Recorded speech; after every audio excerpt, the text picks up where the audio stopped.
Winograd, welcome. Welcome. How are you? Thank you. Not bad. Thank you for everybody for hanging out. And what we'll do once again is we're going to have a little conversation here, and then we're going to open it up to the floor for questions from the audience about anything. It's completely up to you. Like Kathy, Michael said, that is something that he wants to do, and I commend him for. So welcome. How are we doing? Not bad. And you know, let me start by just saying thank you to you. When the candidates received an email saying we could have an opportunity to do a forum like this, and we could do it in whatever fashion we wanted with whatever moderator I reached out to, and the idea was that, you know, I think it'd be more important for the selection and for the folks to hear something that is unscripted, unpackaged, you know, real questions, real time, and you know, you've been very thoughtful throughout the selection with the questions and very involved, and I think it's important. I'm glad to see other candidates followed suit. I think it's important for the election and is going to help us. So, wow. Thank you. That's very kind of you. Okay, so how do we find ourselves here? How do I find myself on stage talking to you? How did you get here? Just walk us through Cliff Notes version of how you come to arrive here on this stage running for U.S. soccer president. Sure. Well, you know, let me start by saying soccer has been a massive part of my life for my entire life. Like you, like many folks here, I played as youth in ODP and played 4 years Division I college soccer at Lafayette. I played professionally in Israel for 3 years. When I came back, the coach who had coached me in Israel, Jeff Gettler, who's here today, took the job at University of Richmond, asked me to coach with him down there for a year. After that, I signed a contract with the Rochester Rhinos. They asked me to go play with the Buffalo Blizzard. Day one, I blew out my knee, decided to go to law school. By the time I applied and could act for entrance, I took the LSAT. I couldn't apply until the fall for entrance the following fall. I started working with a friend who was GM of an A-League team. The owner asked the two of us to open up a franchise on Staten Island, so I started up an A-League franchise with a colleague from scratch. I handled everything on the team side, from drafting policies to hiring a coach to starting a grassroots program with the community to picking a team name, which I did by selecting 3 and offering it to the community to vote on through the Staten Island Advance. After that, I've been on the board of my local soccer organization since 2009. I've coached my kids, both rec and travel. I coached my son's team for 3 years. 3 out of the 11 players are now in the 2 best DA teams in New Jersey. One just got selected and is down in Florida with the national team camp, the U15.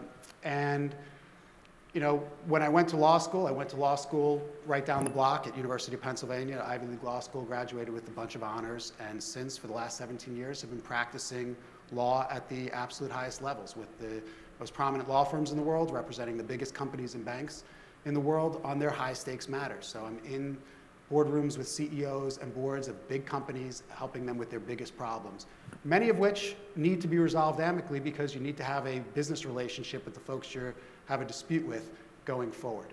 And so when I looked and having grown up in the system and having seen what's going on through coaching my kids and serving on a local board, there are a lot of issues that I think need to be solved. Soccer has made great strides, but some areas have lagged behind. And in talking with friends, they encouraged me to run when we talked about how to solve those issues. I think the Trinidad and Tobago game opened up the door to a realistic possibility for a lot of folks. And I decided to, you know, throw my hat in the ring to try and make U.S. soccer better. You mentioned things need to be solved. Give me a couple bullet points of what you think needs to be solved and how you would do it.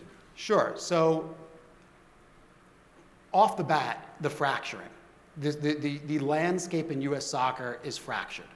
I think attention has been spent on some areas, the business side, et cetera, that have done well, at the exclusion of some of the other areas that have been a little bit left to their own devices and now need to be mended, get everybody on the same page. And look, it's understandable. You've got soccer, which is now a multi-billion-dollar a year business. People get involved to try and make money. So, you know, private businesses get involved in a largely unregulated sort of atmosphere. We need to fix that, get everybody rowing in the same direction. You're not against people making money, right? Absolutely not. We're talking with Kathy, and it seems that the soccer community is vilified right now for people that make money and how much money make and all that kind of stuff. So, okay. Just yeah, you know, one of the things that I have said repeatedly, and I've said this in the context of U.S. Club, in the context of Pro-Rel, and U.S. soccer, number one, should not be in the business of ramming things down people's throats. And number two, you have to understand the limits of the power, what the power of U.S. soccer is. And it should not be involved in private business. You know, we know from history, governments aren't good at running businesses. Let the private businesses run the business. You need to regulate things. You need to make sure that there's an even playing field. But competition is good. If you think you can start a league, or if you think you can do something that is better than what's there, you can make a better product, you're entitled to try. And we should support that because that ultimately makes all of the products better. What's an example of something that you think the U.S. Soccer Federation has mandated that was ill-advised? At which level? But let me give you a couple. Sure.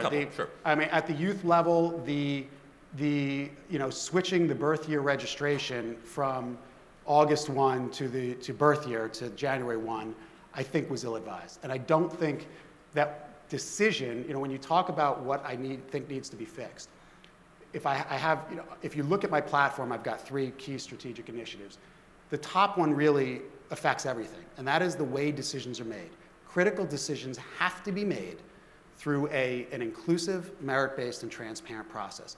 You can't have, this is not an organization where you can have or should have edicts being dictated from an ivory tower in Chicago. But you don't think that the birth year was made, you think it was made in a vacuum? I do. And I believe that not only from having lived through it at the youth levels, but having talked to many, many, many states at the youth level, at the adult level even, who just didn't feel they were a part of that decision. And when you look at that decision, and you look at what I suspect, and as much as I can tell, and transparency is another issue because I'm not so sure I know fully what right. was considered. But what I suspect is it came from a decision based on a very small sliver of US soccer, the elite athlete on that path to the national team.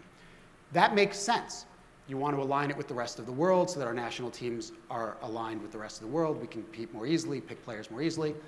But to implement that change across the entire spectrum and affect the other 99.9% of kids, most of whom one of the key values they get out of this and experiences is playing with their classmates. And shifting that had a really significant effect. One thing that I haven't heard people talk about is under the old system with the August cutoff, if you got separated from your classmates because you were in sort of that gray area, you can still play up with your classmates. When you shifted it past the school cutoff, now if you're cut off from your classmates, well, you can't play down. And so it really had a very significant impact. Apart from the logistics of having to implement it, it had a really significant impact on the game and the joy and the benefit that most of the kids playing it are getting. But you mentioned that the system, if you will, is fractured.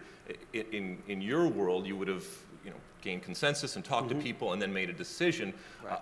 Wouldn't it have been everything different for everybody and therefore created more fracture? No, because what you learn, and look, I've been doing this for 17 years.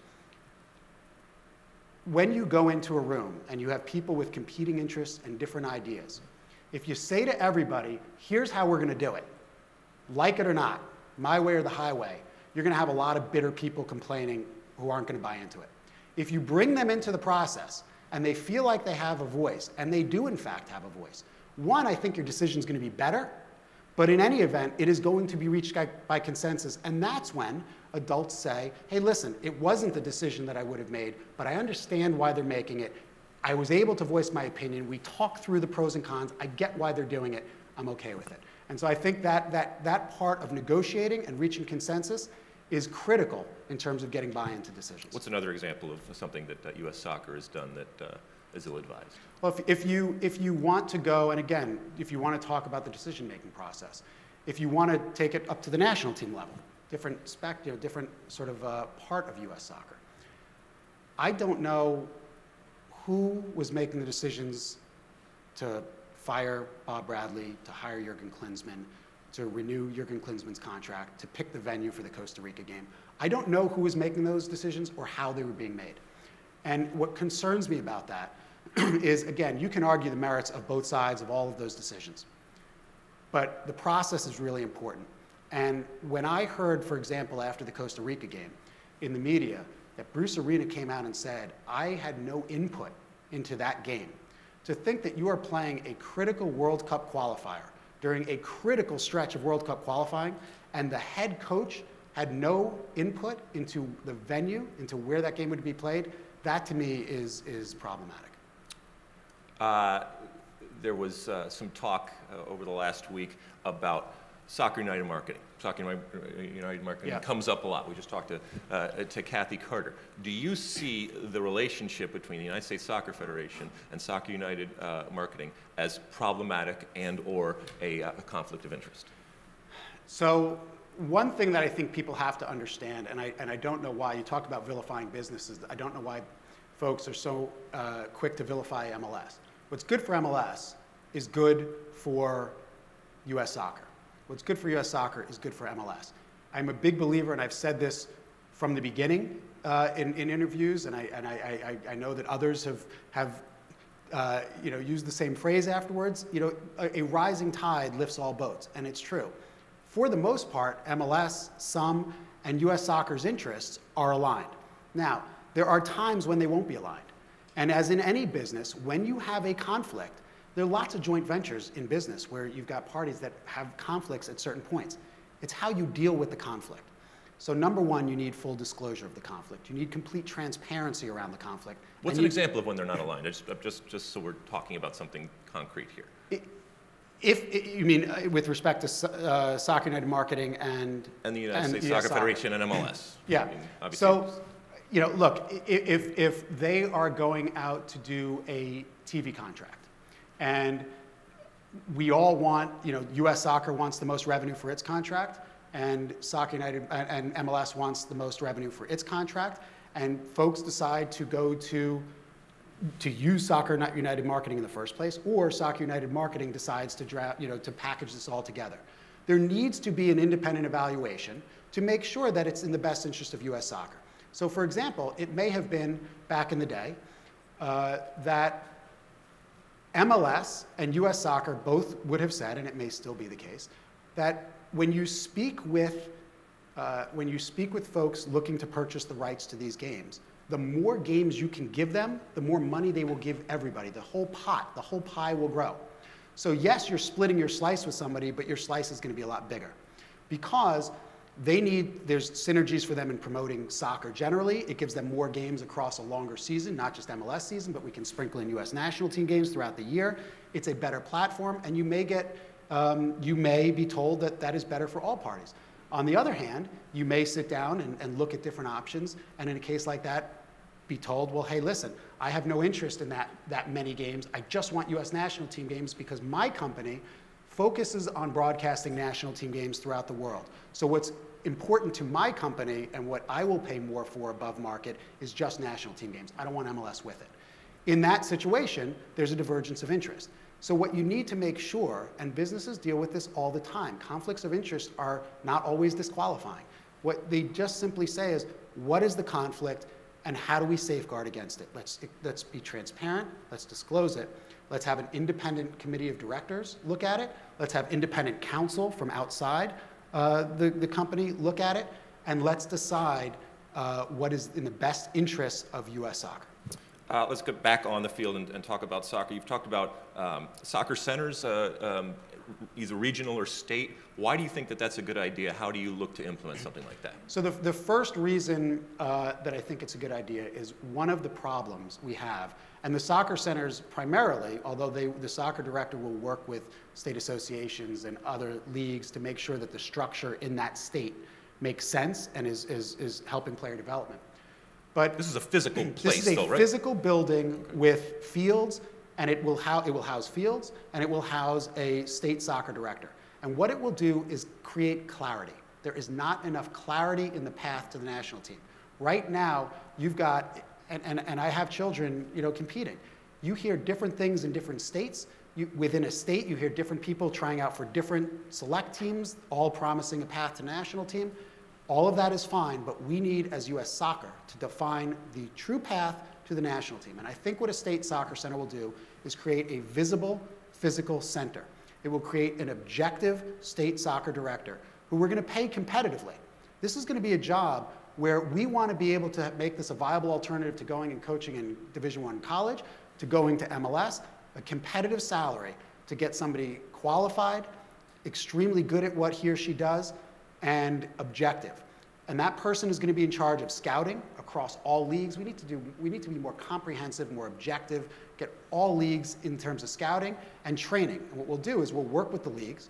We'll have blackout dates throughout the year, dates or weekends, bring them in and train them at the facility. We can do coaching education at the facility, but it will be the visible center and home for U.S. soccer in that state, and it will be the clearly defined path to the national team.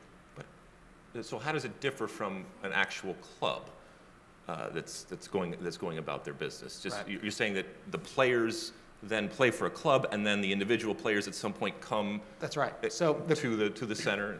So the clubs all play in leagues, and part of the player development that we've talked about, that I've talked about a lot, is going state by state. And again, there's no one-size-fits-all solution in this country. What's going to work in New Hampshire is not going to be the same thing as in New Mexico or North Carolina or New York or California. Southern California, Northern, doesn't matter. It's going to be different solutions in different states. But in terms of the state soccer centers and that path to the national team, if we're talking just about that elite path, you've got your clubs and everybody's playing. That state director is going to be devising a scouting plan to pick the best players, not just by, and by the way, it's not just going to be calling up the local development academy team and saying, hey, send me your best 3 players. It's going to be objectively getting across all leagues and finding the best players, identifying them, and bringing them to the state soccer center to train together, like a camp. And we may not have, maybe there will be time over the summer to do a week, but there will be days during the week. The U.S. Training Center is a step in that direction, where you can come on a night, but there are going to be weekends where we do it, and it's going to be camps throughout the year for a couple of reasons.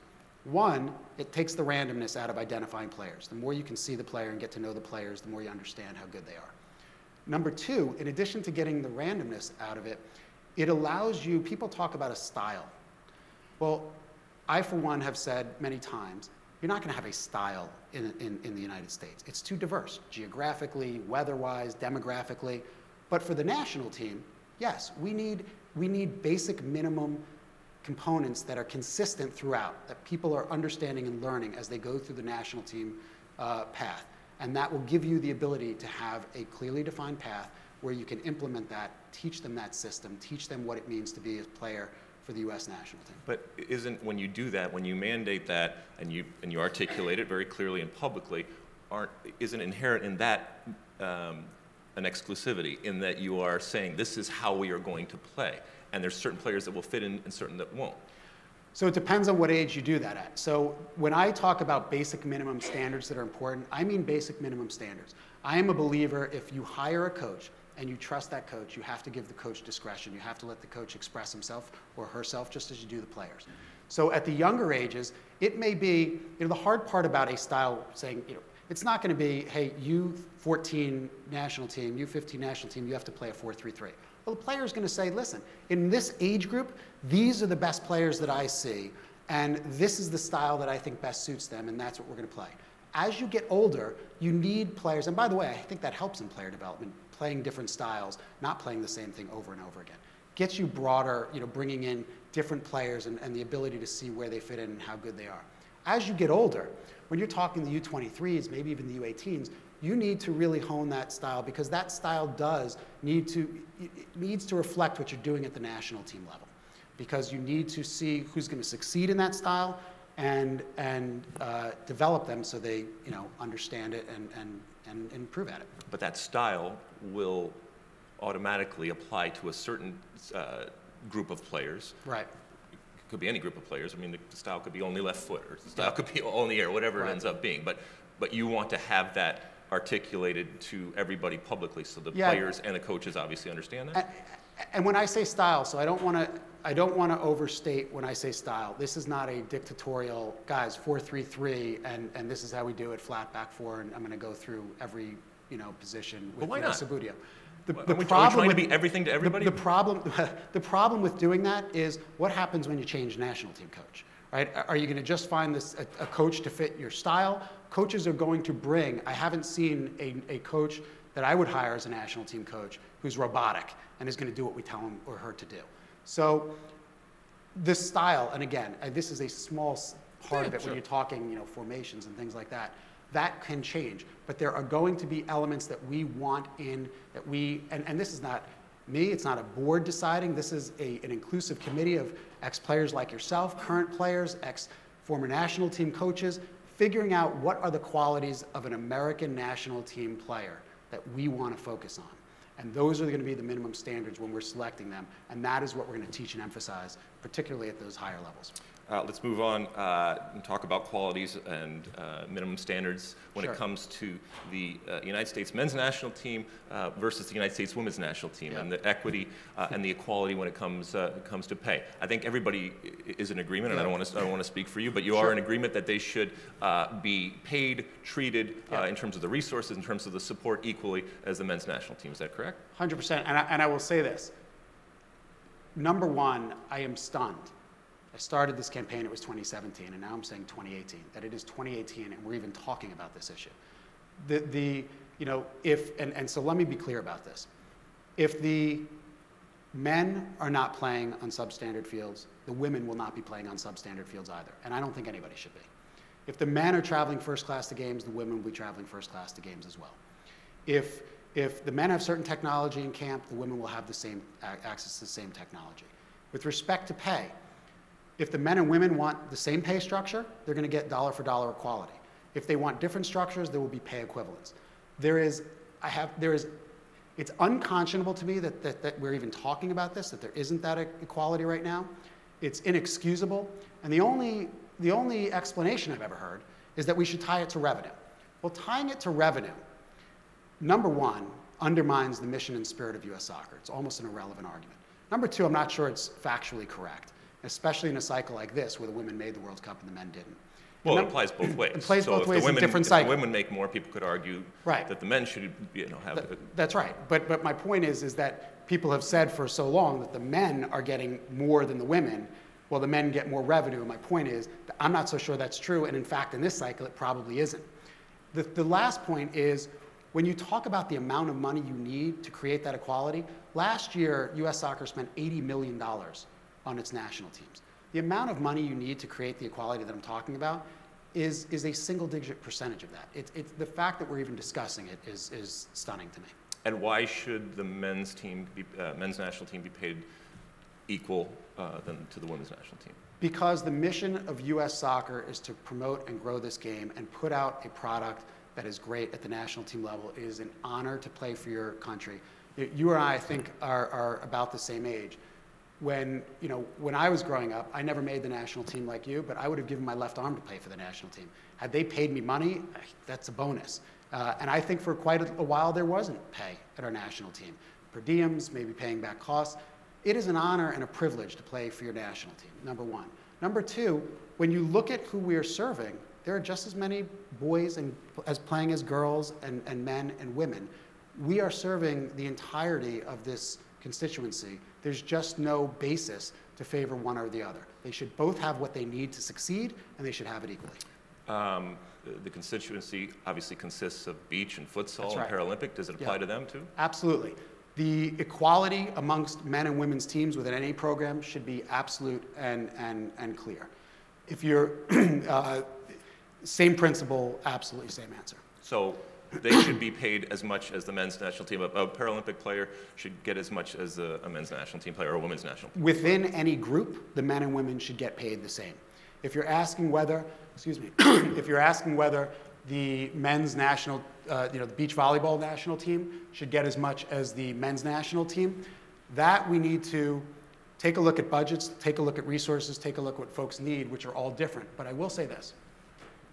Any player, when I'm president, any player who puts on a U.S. national team jersey, I don't care which national team it is going to feel the pride of playing for this country, is going to feel the full backing of this country and U.S. soccer, and is going to have an equal voice and be treated with the respect and dignity that any person who is ever lucky enough to put on that jersey deserves.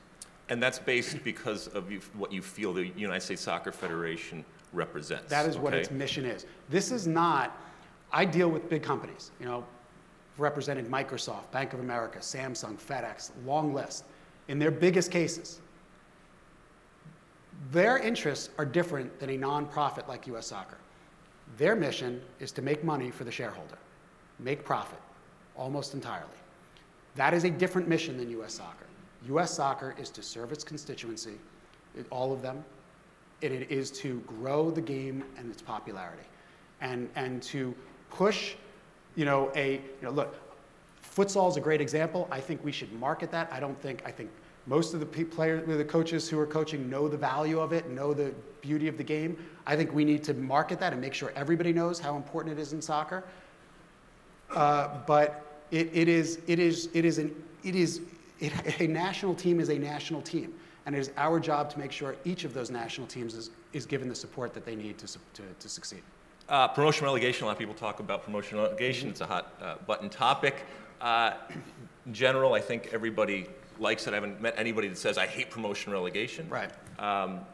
Do you think that this is something that in the near future could possibly happen in the United States, given our current structure? I think it's tough. I think promotion relegation would be really exciting for our pro leagues. When you've got franchises being sold for $150 million, $200 million, it makes it really difficult to implement. And what you need to understand is, from U.S. Soccer's perspective, is there are contracts between owners and MLS. It is a private business. U.S. Soccer, in many respects, can, I would go in and make sure that folks knew U.S. Soccer's interests, understood, were giving due consideration to those interests, and frankly, trying to persuade them if something we believe is actually in their best interest that they're not seeing, trying to convince them of that, persuade them to that. But you can't just dictate it. We're too far away from that. What we should be focusing on is increasing the profitability and stability of the lower divisions, closing that gap between MLS and the lower divisions so that pro-rel in its purest form is more achievable in a nearer term. And one of the things that I've talked about as an interim measure is, well, if you think about the issues and the interests of MLS, who are running a private business, and they're going to do what's in the best interest of their business, and you think about the benefits of promotion and relegation and the benefits of that to the other leagues, you can think about it less as a binary yes or no and come up with interim solutions. So what if, maybe not a today's solution, maybe not tomorrow, but in the nearer term, a guest spot type promotion relegation, where we say, MLS teams, you don't have to drop. You are grandfathered into the league. We get 2 guest promotion spots. 2 lower division teams come up. If a team finishes within the bottom 4, pick a number, it drops down. If it finishes above the bottom 4, it doesn't, and that guest spot doesn't open. If it drops, the guest spot opens, and a new team can come in. Very simple to implement. You can have an agreement on how many of the administrative services to share. You can have an agreement among the leagues as to what to do with gate revenue. You keep yours, we keep ours, or we share. But that is something that is achievable and begins to address the interests of the different parties. And those are the type of solutions that you need to be able to walk into a boardroom, as I've done a million times with much bigger companies than U.S. Soccer, and articulate to folks, listen, it's not just because I want this. This is why I understand your interest. This is why this will address that. And this is why this will address your interests. And it's something that we can get done in the nearer term and see how it goes. You have said that under your watch, if you are elected president, ticket prices are going to come way down. Yes. Why and how is that going to happen for national team games? Yeah, I mean, one of the things that you want at a home game is the home field advantage. And to do that, you need a great atmosphere. And higher ticket prices, and this is not just soccer. I mean, if you look at the last several decades, tickets prices have skyrocketed in every sport. And it makes it a little bit more corporate. Makes it a little less fun, a little less electric to go to the games. You want tickets to be accessible to the folks who are most passionate about it, and that means reducing the ticket prices. How to do it is really easy. You cut them.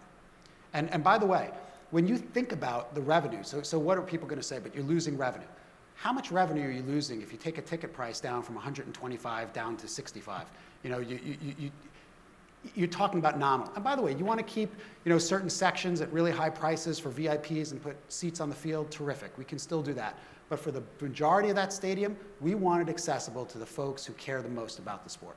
How are you going to create that home field advantage? The fans do.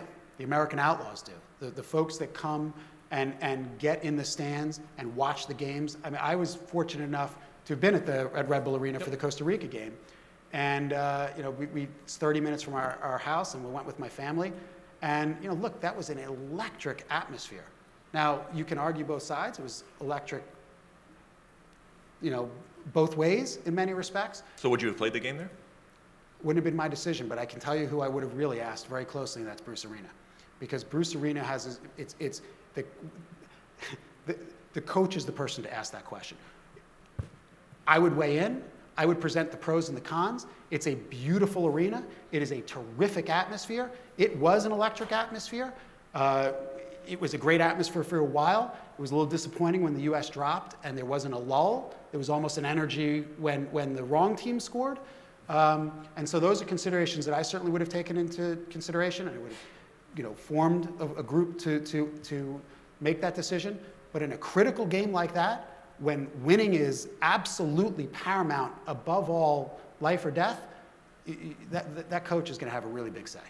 As president, you mentioned the lower leagues. As president, you're responsible for everybody, not just MLS, but all the lower leagues right now. The situation right now with the NASL.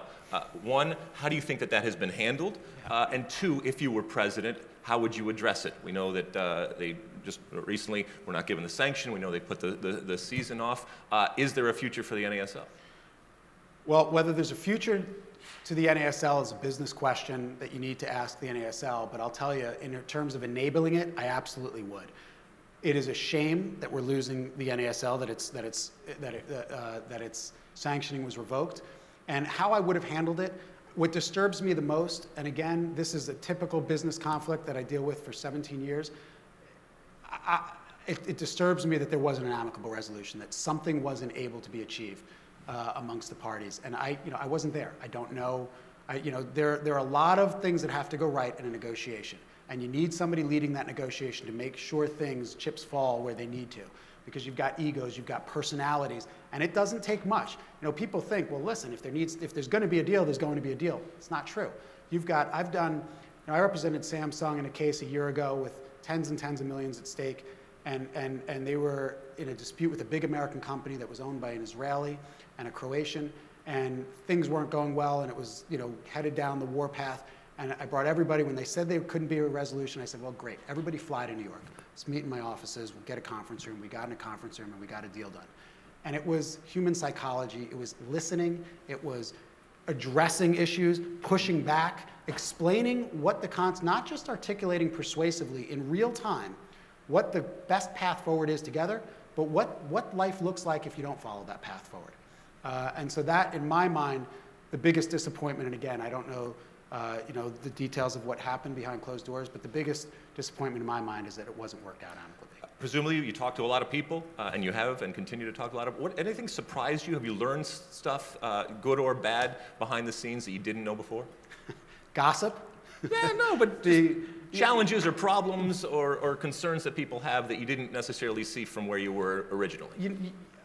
Absolutely, and what's most stark in my mind is that I think a lot of the issues that have arisen can be fixed. There are some issues in life that are more difficult to deal with than others.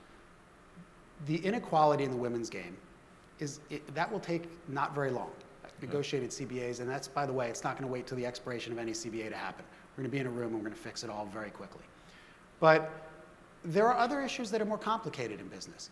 But when I look at the fracturing, the issues that are going on, and U.S. club soccer has they're competing in many respects with U.S. youth, and businesses are entitled to compete. But when you look broadly at a lot of the fracturing, I think it's just a governance style. It's just we didn't pay enough attention, we didn't listen enough. If we get folks into a room and people start trusting one another, which is difficult, but when you start trusting one another, you can get to that point where you're getting on the same page and rowing in the same direction. You really think it's just a matter of FaceTime? I mean, not to be flip, but just getting in front of people and giving them an opportunity to tell you what's wrong? I think I wouldn't oversimplify it. It's a skill. If it were that easy, I'd be out of a job. But it's a matter, look, it's gonna take intelligence. It's gonna take open-mindedness. It's gonna take candor. It's gonna take setting up that forum to have all those discussions, which hasn't happened. And it's gonna be hard work. It's gonna take preparedness. It's going to take diligence. It's going to take perseverance. Because when you hear people talking about, I'm going to mend fractures, what's going to happen. They're going to get this party in a room, that party in a room, this party in a room. Hey guys, we all need to get on the same page. And you know what's going to happen? People are going to finish their cup of coffee and say, are we done?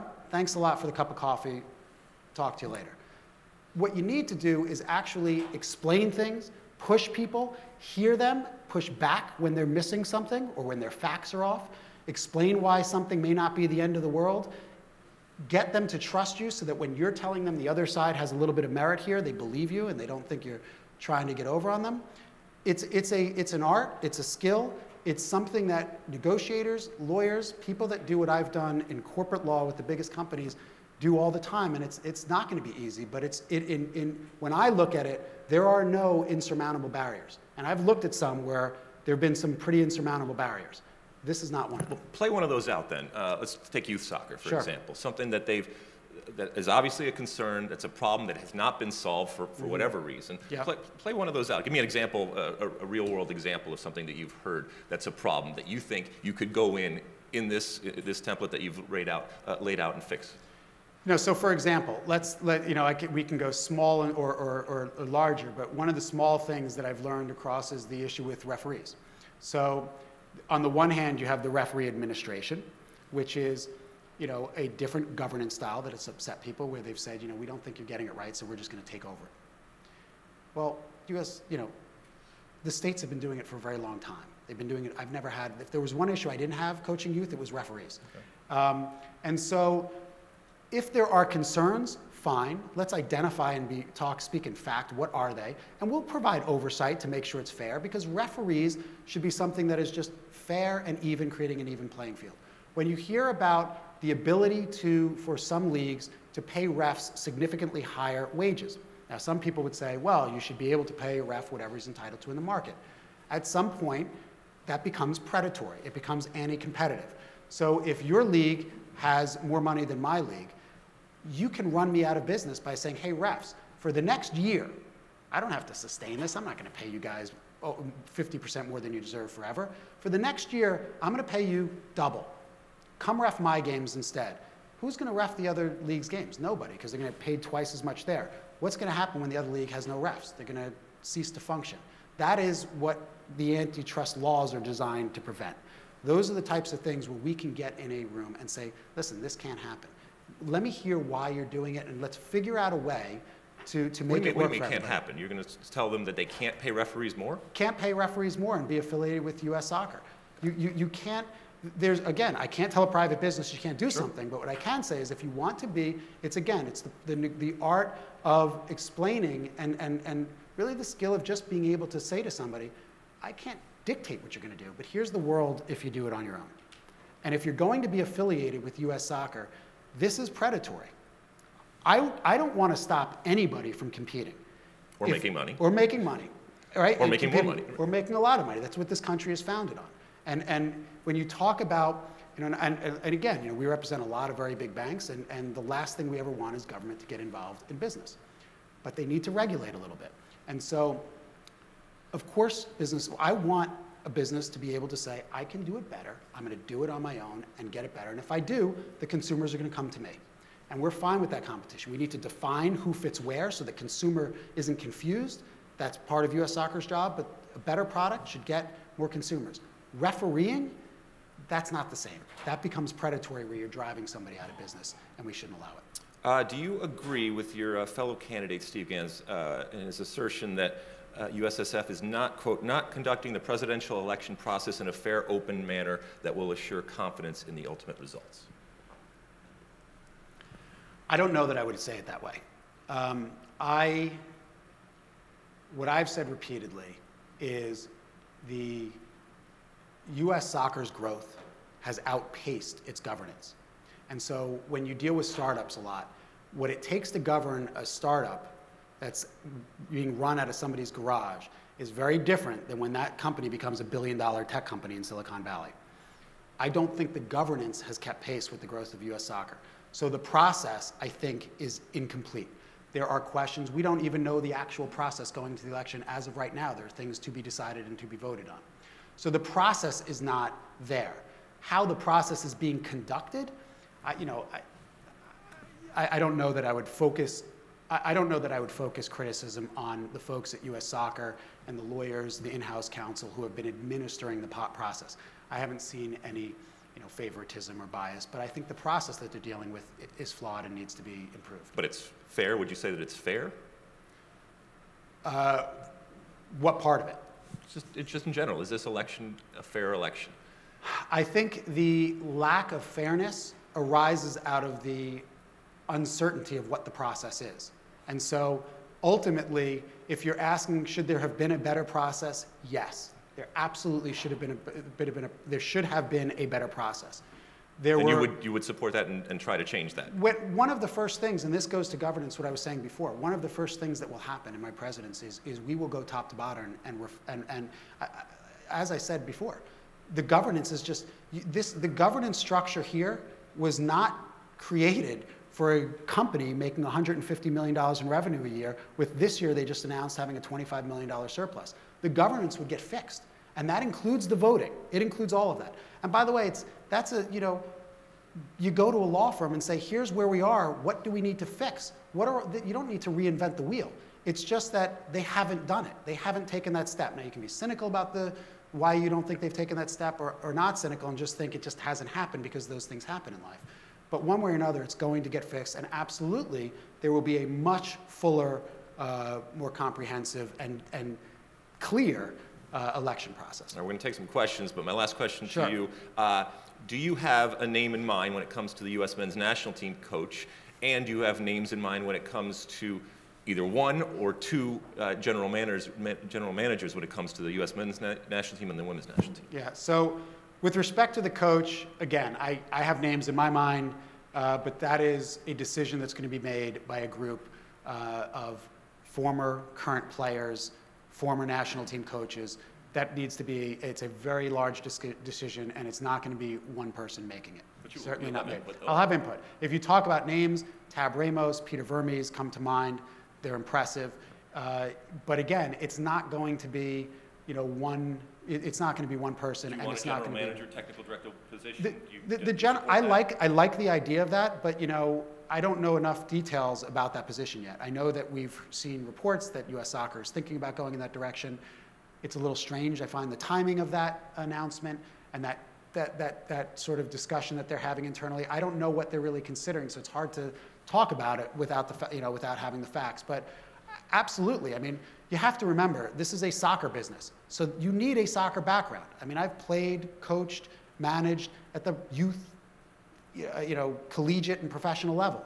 I understand soccer, but there are, those decisions are going to be, need to be made, and decisions on coaches and running the soccer side need to be somebody immersed full-time in the soccer side, and I think a general manager type position makes a lot of sense.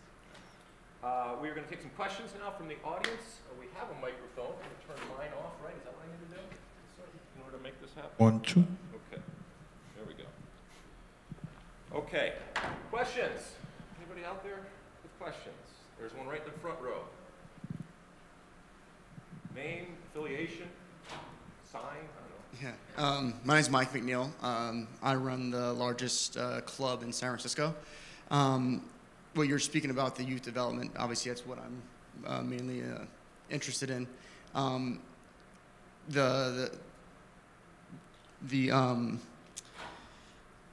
it comes to the NCAAs, I think that there's a large disconnect when it comes to player development, right? Because these players come into a 4-year university and play 5-6 months out of the year. I'm wondering if you're president, if U.S. Soccer would try to negotiate with NCAA and try to see if we can maybe have, well, just your thoughts, Yeah. first of all. The NCAA, first of all, absolutely. I would sit down and talk with the NCAA. And by the way, that discussion is not U.S. Soccer and the NCAA. That's U.S. Soccer and MLS and the NASL and USL. And it's a broader discussion than just U.S. Soccer. Because that decision and what happens with college affects a lot of constituents within U.S. Soccer, and they need to be part of that discussion. One of the things that amazes me, and for the NCAA, they need to get to a different schedule, and it's a challenging hurdle for them, but they need to be able to go to the fall-spring schedule to make it realistic and to really make them almost a free minor league for the pro teams. If they can get there, it absolutely makes sense. What amazes me, and people don't talk about a lot with the NCAA, is the financial resources, the facilities at our colleges probably rival in many cases the English Premier League. You're not going to find in many English Premier League teams with facilities like Stanford or UVA or probably even Rutgers, right? So there is a massive amount of infrastructure set up in our colleges. This is like an easy, free minor league system if we can get it on a calendar and start developing things, players in a way that everybody's comfortable with. And I just actually have one more follow-up question. Sure.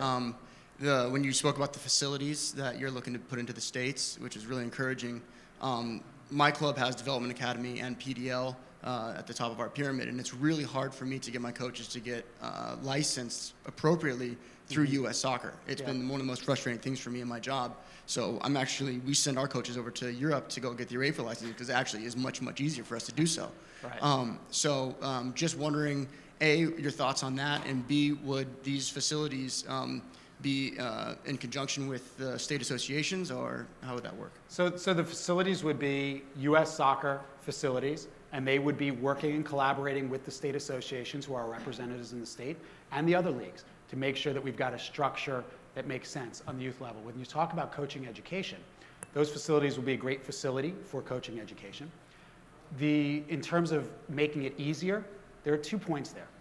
One, we need U.S. Soccer needs to sit down with United Soccer coaches and make sure we're all on the same page and define there can't be overlap. There's no point in it, right? U.S. Soccer, again, it's a charitable organization. If they're not doing something that we think they should be doing, let's have a conversation about that and come to a decision. They've recently got rid of the F and the E licenses, and they're doing something new at the bottom in U.S. Soccer. What was the purpose of the F and the E license anyway, when you had those exact same types of classes being offered by United Soccer coaches who have been doing it for years and been doing it really well? The other thing that I would say about coaching education is access, costs. I've talked a lot about pay to play. When I talk about pay to play, I talk about it in the context of pay to play and coaching education, reducing barriers, cost barriers in playing and coaching. That's easier said than done. You need money to do it, because when you think about coaching and access to a coaching course, you're looking at, take a recent graduate from college. She played 4 years Division I college soccer. She decides to go into business. She loves soccer, has a lot to offer, wants to coach kids on the side, help train them. And she decides to do the right thing. I'm going to go get a license, hone my skills, make sure I'm teaching properly, learn how to teach, refine those skills. And you're going to tell her, oh, by the way, it's going to cost you $1,500. And on top of that, you're going to have to travel somewhere and spend a hotel. It's just a massive barrier. When I've talked about reducing those costs, I've actually laid out a 5-point plan, and I'll go through them really quickly. Number one, you've got a surplus, which is, you can dip into a little bit. Number two, you've got public grants. You need to make sure that you invest in a team that ensures we're not leaving money on the table. Number three, the U.S. Soccer Foundation. We need to invest and help them do their job because they do it so well. And one of the interesting things about the U.S. Soccer Foundation, getting into underrepresented communities, building fields, running programs, they're not just getting money from big corporate America. They have figured out that, well, when we build a field, we're building infrastructure. So if we want to go in and build infrastructure, we can go to the city and tap into municipal funds. We can go to the city of Atlanta and say, hey, we're going to build fields, and we're going to run the programming after they're built. But we want you to fund the development with the money that's been earmarked for infrastructure. Massive amount of funding.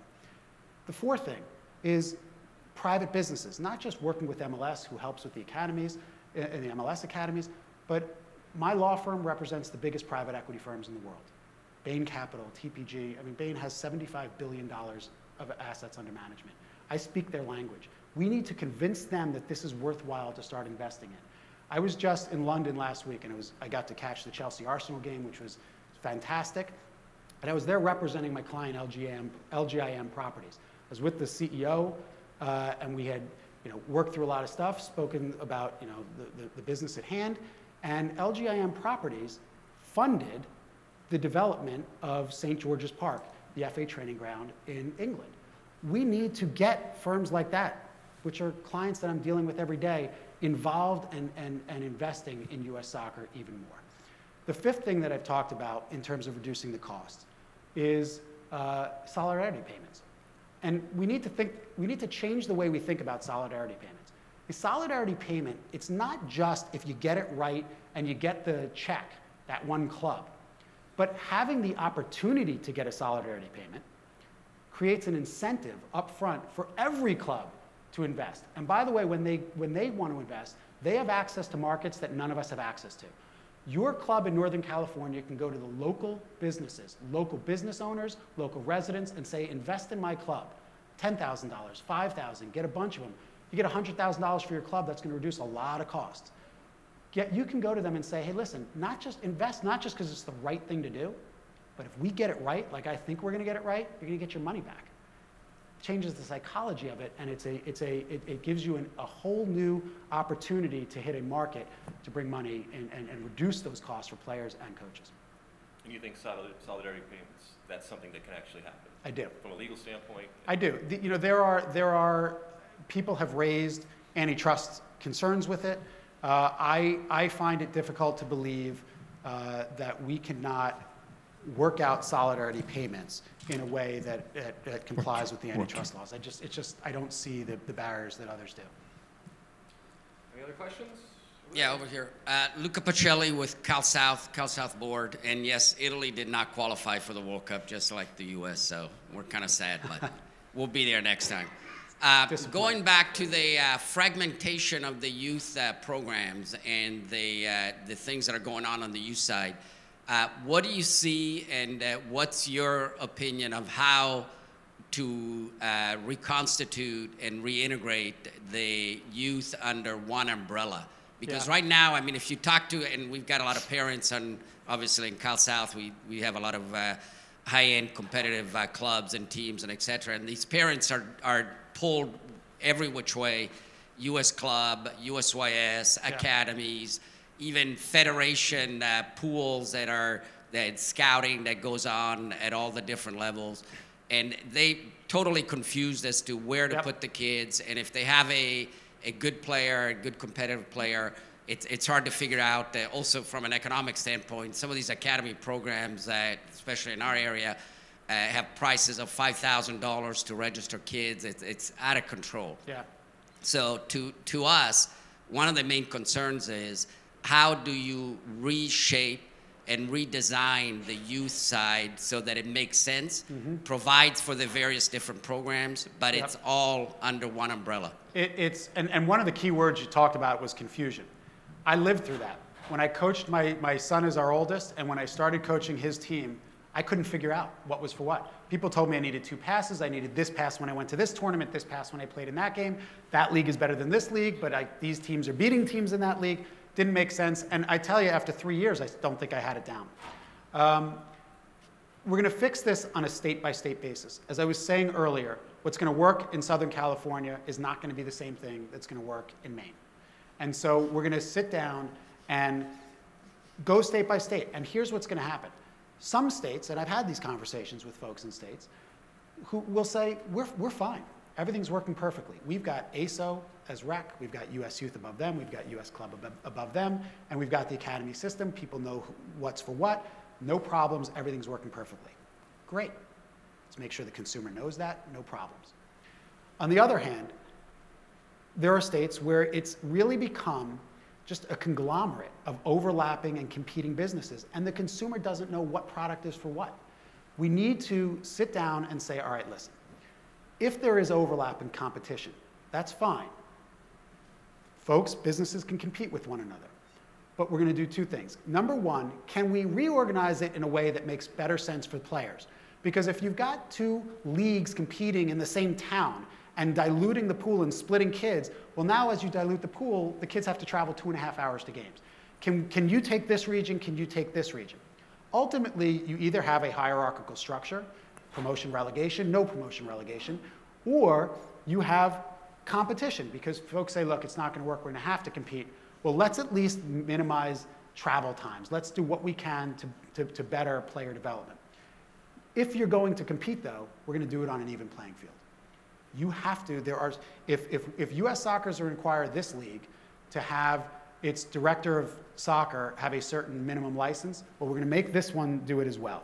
Because we need to ultimately implement minimum standards and even the playing field. Competition is great.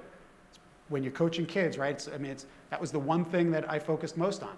Just organically teaching kids how to compete, cultivating their natural competitiveness. But you need to make sure that it's an even playing field. But how does that change the confusion? Because everybody has the minimum standards. Right. How does that change the confusion? It changes the confusion. Well, hopefully you will eliminate a lot of the overlap.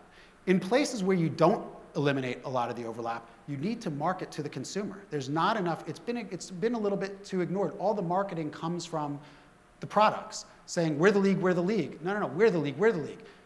Folks need to be able to look to an objective, independent source who says, this is the landscape of US soccer.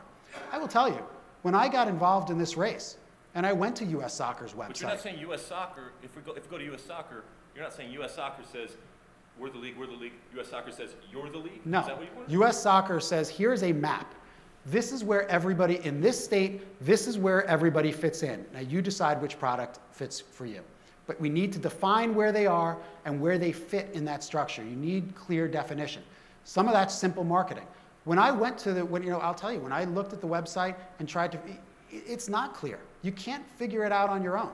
And it shouldn't be a difficult thing. People don't spend a lot of time. I mean, maybe lawyers do, but most people don't. You need something, it's the same way when I talk about minimum standards in player development. It needs to be state of the art, easily digestible. We're not talking about dictating this is what you need to coach and teach each practice. These are basic minimum things in terms of technical development, in terms of health and nutrition, in terms of physical development at different ages. Basic minimum things that are easily digestible. Got time for some more? Right there, sir? I can speak loud enough. Oh, I'm sorry. He's got a microphone. I'll come right back to you. He's got a microphone. Sure. My name is Jamie Bartlett. I coach high school soccer in Ohio, Kenton High School. Save the crew, please. Save the crew. Save the crew, baby. You got it. First of all, what are we looking for in a new coach for our U.S. national team? I know we got Coach Srirachen up there, and he's doing an interim job right now. What are the characteristics, and what are we hoping our new coach will bring to our program? And then secondly, Jonathan Gonzalez. Unfortunately, we just lost him the other day. How are we going to increase maybe our? Oh, he's still alive. I agree. But how are we going to improve and make sure we keep players like that have the dual national citizen option playing for the United States of America? Again, the national team coach, again, is a group decision. You need folks who have gone through this process and know the inner ins and outs of what it takes to succeed at that level. It's a group decision in many respects. When you ask me what I would look for in a national team coach, it's different than what I would look for in an MLS coach or in a professional coach who gets to work with the team day in, day out, year after year. A national team coach has to be able to identify talent, look at them, doesn't get very much time with them, has to be able to identify talent and manage them. Put them in the right scenario, inspire them, make sure they understand their roles clearly, and manage them to play effectively. A lot of that is player identification, a lot of it is player management. So it's a little bit different than a full-time coach. Your second question, remind me of your second question again? How increase our scouting so we keep dual national? Right. So, losing a player like that is devastating. Losing him to a different national team, it's devastating. And I look at that, we failed. That player made, that player had the option to play for the United States of America. Something caused him to say, no, that's our fault. That's our fault. We did something wrong. We didn't make the program as attractive. We didn't have the right culture. We didn't have the right success. Something we did failed him. And we need to sit down with him and speak to him about it and figure out what it was and get it right, because it's a disappointment. Yes. Morning. Dan Pop, President of the Board for Washington Youth Soccer. Thanks for being here, Michael. Thank you. Following on to the question from Cal South, where do you see, in terms of consolidating and giving visibility and structure to the youth environment, where do you see the youth soccer associations or state associations playing their role? The state associations, I think, are our representatives in the state. And one of the things that when you talk to state associations, like yourself, I think you see they feel a little disenfranchised, like they've been ignored for a little while, and they're power is being usurped. There's just no reason for that. You know, U.S. soccer does not need to be in the business of running everything.